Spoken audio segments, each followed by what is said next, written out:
The Blockchain Show is a podcast that demystifies cryptocurrencies and distributed ledger technology. Hello, podcast fans. Hey, thank you for coming back to The Blockchain Show.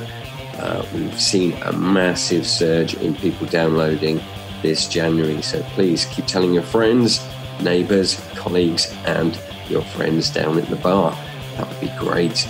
Now, without further ado, I'm going to talk to a friend of the show who is actually making money from podcasts, which we quite like the idea of. So without further ado, here we go. Jordan, I'm going to hand over to you. Jordan, tell us about your wonderful solution. Hey everybody, I'm Jordan. I am working on a decentralized application. It's called Podcrypt. Essentially, it is a podcast listening app. It lets you donate back to all the podcasts that you listen to based on how much time you've listened to them, based on how much you value each unit of time per podcast. And it's using Ethereum to do so. Wow. So you listen to podcasts and you get paid to listen to podcasts in Ethereum? It's the other way around. It lets you pay the podcast creators. Okay, so it's a better way to support the podcast community by rewarding the podcast community from the listeners. Exactly. Okay, that sounds good. So where does this Ethereum come from to pay the podcast people? So I've been listening to podcasts for like 10 years or so. I've listened to like days and days worth of them. They've really helped to, inform my opinions. I've learned a ton. As far as I know, I haven't paid for any of it, which is really nice. It's a great service that they've given me. But because of that, there's an alternative funding model that each podcast producer has to be a part of if they want to make it, more of a sustainable thing, and if they actually want to make money. And so the podcast creators are going to have to go out and get sponsorships and fill ad spots or, do other sorts of things. So it'd be nice to give back, donating. People use Patreon. It's quite popular. It feels good to give back for getting such a great service from the podcast creators. But, as individuals give back, we're also working collectively, I think, to create a better sustainability and a better monetization model for podcasts that is potentially more equitable, more fair, and who knows, we might be able to get less ads if people aren't coming for the ads. Ads do play a role, so there might be a role for them forever, but I think generally people prefer not to have advertisements. I agree, and I'm not sure about you, but I've never bought anything that's been advertised on a podcast. It's usually a distraction, even though some of the advertisements on podcasts, which are actually voiced by the people doing the podcast, are usually quite amusing. I don't think it's effective. And you're right. The one thing that is the most valuable resource we've got is time, and we don't need to waste that listening to advertisements. We're here for a podcast. We want 20 to 30 minutes of information, usually while we're in the gym, going for a run, driving home from work or something, so that we feel more educated or more connected with groups of people. So I think that this is a very worthwhile idea, and it can certainly help sustain the podcast community. With so many podcasts out there, can anybody use your platform, or is there something they need to do to join your platform? Yeah, so the really, really nice thing about the way that it's architected right now, it is extremely decentralized, extremely peer-to-peer. There's no sign-up process that's unique to Podcrypt. If you're a podcast creator, if you own a podcast, you essentially take your Ethereum wallet address and put it into the main description of your podcast. That's all that you're going to have to do. And then if you're a listener, you have to be using Podcrypt. So I guess, you'd have to switch from whatever podcast app that you're currently using. But then there's no sign-up process, at least as I'm envisioning currently. And as you're listening, the app's locally keeping track of how much time you're spending listening to each podcast, keeps track of, the value per unit of time that you have set for each podcast, and the dispersal amount, and then the dispersal interval. Once the interval comes up, it will go split it up between all the podcasts and give some back to Podcrypt. And boom, it will sign a bunch of transactions with your Ethereum private key that will be stored within the app. And it will send that money back to everybody. Fabulous. That's pretty good. And making it easy for people to buy is really critical, I feel, and also easy to publish podcasts. We end up distributing this podcast on the website and many, many other platforms. So it sounds like the easier it is, the more podcasts you're going to get. How many podcasts have you got on the platform at the moment? So right now, everything is ideation/validation phase. I'm really discussing the idea with many people. I'm trying to learn as much as I can to get the basic feature set for the MVP. I have set a personal goal of having 100 people join the Telegram group to, prove that there's actually interest for this before I actually build the first prototype. So we have like 48 people in there right now. Yeah, but I've gotten feedback from. I've had a few people before the app even exists who have put their Ethereum address into their description in preparation for the app launching. At least one person. I just had a question just to clarify for any other podcast producers. You mean just like the show, like the description, like the show notes of a podcast? You're just saying simply paste your Ethereum address there into the description, the main description of the podcast. So not per show necessarily, but the main description that people will see that describes what the podcast is about. That's it. You just put the address in there. So you're saying eventually there'll be a Podcrypt app that just knows each podcast's Ethereum address based on the descriptions? Exactly. Yep. It'll just pull the RSS feed. The RSS feed has pretty much everything you need to know about the podcast. Mm-hmm. It will parse out the description and it will look for the Ethereum address. And if it does exist, perfect. It's all set up. The transactions will work. If it doesn't exist, I'll probably put something into the UI telling the user like, hey, the podcast does not have their address set up. Why don't you, send them an email? And I could parse the email out of the context section if they put that in there and ask them to put their address up so that they can get free money essentially. Well, that's really cool, man. Ian, it's like we're like on the ground floor here. Absolutely. And I think that's the good thing about this. Where does the Ethereum come from to pay the podcast originators? Yeah, each user will have to load up their local wallet. So Podcrypt itself will have a wallet. Yeah. I mean, I assume for me, I'm going to use Coinbase. That's where I get my Ether from.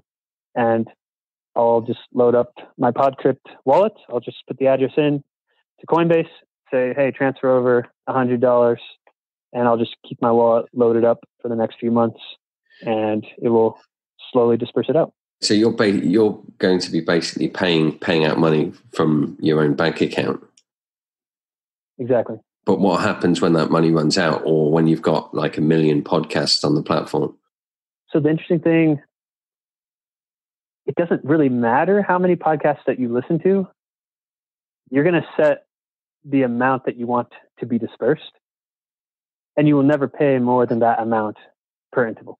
So if I set it up to pay out every 30 days and my payout amount is $10 worth of Ether, then it will always pay out $10 worth of Ether, and it will split it up between all the podcasts that you listen to. If you actually listen to 1 million podcasts, I don't know if I could split up Ether into those that small of a unit, but I'll get as small as I can.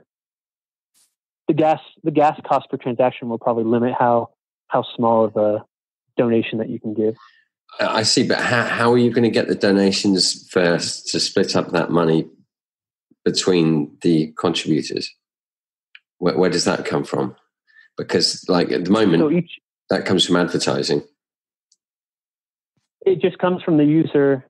So if I'm using Podcrypt just as a listener, yeah, it's just out of my pocket. It's out of my pocket essentially. It's It's the same thing as Patreon's model, essentially. You're asking, it's just donations. Right. But with Patreon, I have to sign up to be a patron of each individual content creator, which in my opinion doesn't scale beyond a handful. Like if I'm giving $5 back to 2 or 3 people, that's already like $15 a month. And I don't know how much more I want to keep giving back. Whereas with Podcrypt, or, just this model in general, it's more of a universal subscription, what I like to call like a voluntary universal subscription. And you're essentially subscribing to the entire domain that is podcasts. And very dynamically, if you add podcasts or remove podcasts, as in like I start listening to one for a few minutes, then I go to others, doesn't really matter. My $10 that I'm paying per month is still going to be distributed evenly as possible to all those podcasts. So if I'm subscribed on your platform to 10 podcasts and I donate, say, 10 Ether, would that be distributed over the 10 podcasts I listen to, or all the podcasts? Is that put into a pot in the middle and then distributed evenly over all of your podcasts, or just the ones I listen to? Just the ones that you listen to during the current interval, essentially. Right, I've got you. I understand. So I basically subscribe to these 10 podcasts, and I'm having a great time. And I think these people need some money, so I assign 10 Ether to the to my pot, and then that gets distributed, say at the end of the month, between those podcasts, based upon a percentage of what I've listened to more. It's exactly. Sort of split up. So if I listen to one podcast for half an hour, another one for 6 hours, that 6 hours podcast gets more of my share of that 10 Ether. Essentially, but you might value that podcast you listen to shorter. You might value that more. You can say that you value that podcast maybe 5 times more than the podcast that you listen to for 6 hours. And so it will split it up based on how much you value each podcast and then how much time you have given to each podcast. Right. So I can say like the Chris Moyle show is background, and I don't value that'd be a 1, but then I could say the blockchain show is very valuable, that give that a 5, and the funds will be apportioned.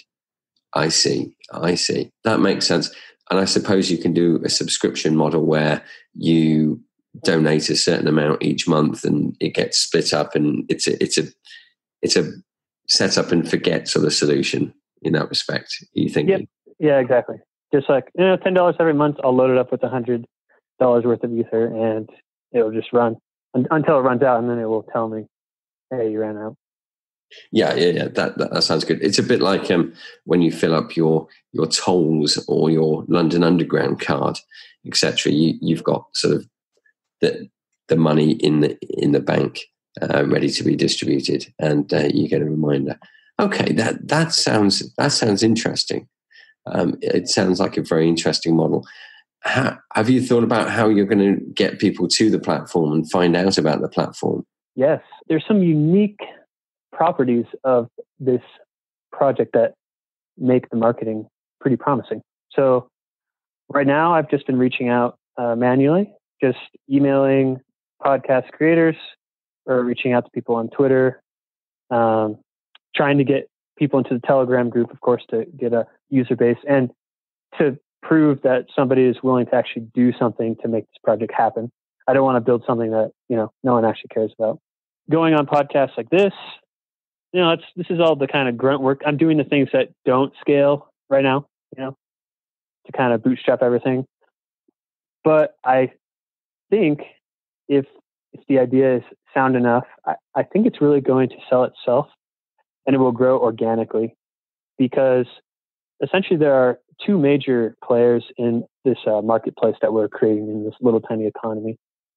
There are the podcast creators on one side, and then the podcast listeners on the other side. And the podcast creators have a really good incentive to put their Ethereum address into their description and then to tell all their listeners about it, because it essentially takes almost no effort there's no specific sign up process. Especially I'm targeting, crypto enthusiasts and, podcasts about blockchain first. So they probably already have, their wallet set up. So all they have to do is put it in the description, tell their users about it, and then you just start getting free money. So the marketing side of it, I think, is going to sell itself in lots of ways once we reach a big enough number of users that it actually people start hearing about it. Yeah. So I've got you. That's what I'd say for that. Yeah, let's get the tech podcasts interested in this. That rewards the producers of it, and then they tell other people, and then suddenly this becomes a de facto standard for the podcast for those listeners, and it's a self-fulfilling prophecy, hopefully. And I think, for example, being on this show will be a really good indicator of listener interest. Like, if no one's interested in the podcast, in Podcrypt after listening to this episode, no one goes to Telegram and signs up, that sends me a signal that, I guess people don't actually care about this. So tell us how people can get in touch with you. So we need website, we need email, we need Telegram, we need every way that people can communicate with you. Okay. So the best thing to do right now, if you are interested in seeing this project come to life, is to go to the Telegram group. And you can find that if you go into your browser, t.me/Podcrypt. That's t.me/PODCRYPT. We have 48 members last time I checked. So we're about halfway to the goal of 100 members to then start actually building MVP. So it'd be great if you went there. And then you can find me on Twitter. LastMJS is my handle. On Medium, LastMJS. The actual URL of the app, once it comes out, will be podcrypt.app. If you go there, it'll redirect. It'll have some links to the Telegram group and to the article. So there is an article that pretty much explains the whole idea in slightly long form. So if you're interested in that, you can go check that out on Medium. Fabulous. That's good. So what we want you to do, listeners, is to get involved. If you think this is a good idea, then get on that Telegram group. Start sending your ideas. If you have got any ideas around publicizing this or any functionality you would like to see as part of this platform, then now is the time to discuss it here. It certainly sounds like a good idea. I think it's going to be difficult to get people to move over, and it's going to take a while. But again, there is a great draw there that people can actually get recognition through Ethereum and other cryptocurrencies, I'm sure, in the future, for their work on podcasts. It's a very difficult thing to do. Each half-an-hour episode will literally take at least 3 hours, including preparation, editing, uploading it, putting it out there, writing the descriptions, and if we include artwork, it takes even more. So any payment for that effort would be great, and this sounds like one platform which will do it. So what do you see the timeline being if we get 100 people on your Telegram? Yeah, as soon as 100 people join, I'm going to be heads down as much as possible. In fact, I'm probably going to set another public goal of committing myself to not listen to podcasts except through Podcrypt from then on until like the end of the year or something. So I will stop listening to podcasts until I can listen to it through my own app. I think it'll take a couple, maybe 1 or 2 weeks to get the first prototype out. The first prototype will probably allow you to manually put in the RSS feed for each podcast, maybe have search, and have probably a simple playlist, and it will track everything and allow you to distribute some amount of Ether base every month. I'll probably hard code it to 1 month. So I bet in 1 to 2 weeks I could have a simple app that, yes, it lets you stream, and lets you actually start trying it out. Get that out to people as soon as possible, and then the iterations just start from there. We'll just go from prototype to prototype. Somewhere mid-year, oh no, I'll use quarters because that's a cool thing to do. I'd say somewhere in Q3, the app will be relatively mature and be pretty useful as a general purpose podcast app. And I bet by the end of this year, it will be a very viable alternative to the current podcast apps that you're using. If everything goes according to plan, I guess, which usually doesn't. So it never does. And that's why we end up writing project plans and things like that so that we can measure how far off track we are, which is always useful. That's good. Yeah. Excellent. Well, that sounds like a really, really good venture and something which is obviously very, very close to our hearts. Is there anything else you want to say to reach out to everybody listening here right now? Yeah. So there's something I'd like to kind of explain. Really, the model, this monetization model, I think goes beyond Podcrypt. And I honestly, I don't expect Podcrypt to take over the entire market share or any very large portion of the market share of podcast apps. It's pretty well saturated. But what I do hope happens is that we create a stubborn minority. That's something that Brendan Eich from the Brave Project has talked about. Create a stubborn minority of users who are giving back to their podcasts in this way, and just put Podcrypt on the map, essentially. I think it's reasonable to expect to top out, if it's kind of crypto-based, between 10,000 and 100,000 users.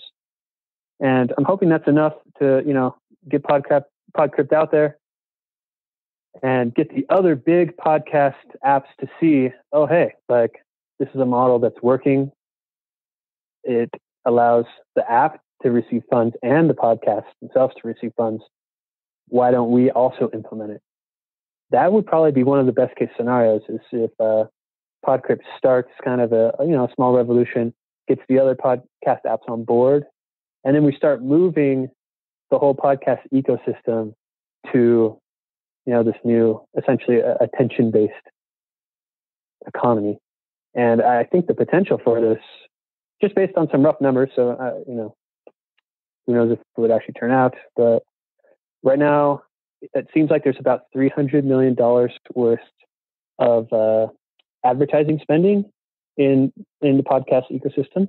I think if this monetization model, the voluntary universal subscription, actually becomes mainstream, we could potentially 2, 3, or 4 times the amount of money that's flowing through the podcast ecosystem. So somewhere between 900 million and $5 billion would be possible if most people who are avid podcast listeners pay somewhere between $5 and $10 a month and give back in that way. So I think that's kind of exciting. It's a pipe dream, but I think it's worth working towards. We'll see. And who knows, perhaps you might get Android and Apple to see that there are other models out there which they could be implementing. We wish you a lot of luck, and we think it's a great venture.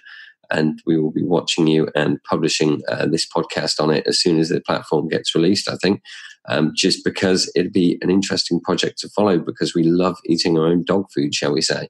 Yeah. Thank you, Jordan. Thank you very much. That's been great. People, thank you very much for downloading. I much appreciate it. Hopefully, we've given you some insight into this wonderful new project, and it keeps your mind off the rest of the world at large and all the craziness that is going on this January. And if you are out there, make sure you're warm, because most of the country is freezing cold. Even here in Florida, we've had some rather cold days. So stay out there, stay warm, and don't forget to tell your friends to download and subscribe to The Blockchain Show. Thank you very much. This has been Ian and Jordan and Ethan saying thank you.